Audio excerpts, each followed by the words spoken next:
এটা আমাদের ভুলে গেলে হবে না যে আমাদের সোসাইটিতে ধর্মের নামে সবচেয়ে নোংরা এবং বাজে টাইপের একটা দাঙ্গা হয়েছিল ধর্মের ভিত্তিতে দেশ ভাগ করার সমর্থনে। তাহলে ধর্মের ভিত্তিতে ভাগ হয়ে গেল, তাহলে কি তারা এখন ভালো আছে? না, তারা কিন্তু আজকের দিনের থেকেও খারাপ অবস্থা। মানে আমরা তো তাও একটা ঠিকঠাক মোটামুটি জায়গায় আছি। আমাদের দেশেও প্রচুর সমস্যা আছে, সে নিয়ে কোনো মানে ডাউটের কোনো জায়গাই নেই। কিন্তু আজকে পাকিস্তান দেখুন, বাংলাদেশ দেখুন, তাদের কি অবস্থা, সেখানে মানুষের কি কি রাইটস আছে? কিচ্ছু রাইটস নেই।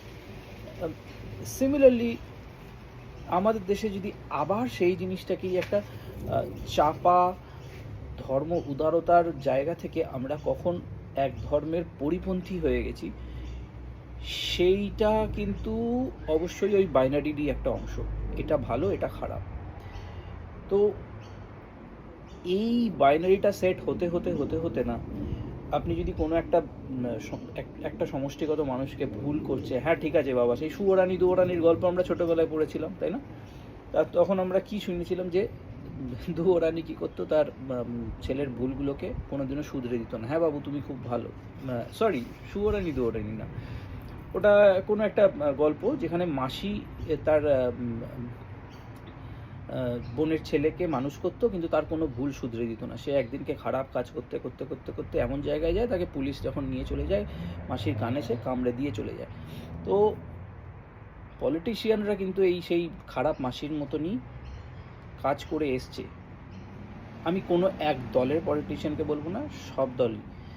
কারণ সবটাই রাজনৈতিক ক্ষমতা দখলের একটা আকাঙ্ক্ষা থেকে মানুষ ভুলকে পরিশীলিত রাজনীতির একটা অঙ্গ হিসেবে ভেবে রেখেছে।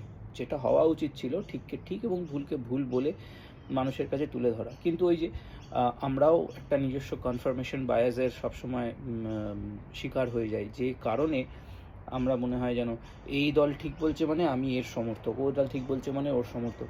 তাই এইভাবে ভাবলে পারে না, আবার ছোট ছোট ছোট ছোট সমাজে একটা সমষ্টি হয়ে গিয়ে আমরা সমাজ হিসেবে যে প্রগতিশীল চিন্তাভাবনার বাঙালি একসময় ছিল, ভারতীয় বাঙালি, সেইটা কিন্তু বাংলাদেশি বাঙালিদের মধ্যেই মতনই চেঞ্জ হয়ে যাবে। আমি মার্জনা করবেন, মানে আমি কোনো বাংলাদেশিদের খারাপ বলছি না, কিন্তু তাদের সোশ্যাল আপব্রিঙ্গিং বা পলিটিক্যাল অ্যাফিলিয়েশন বা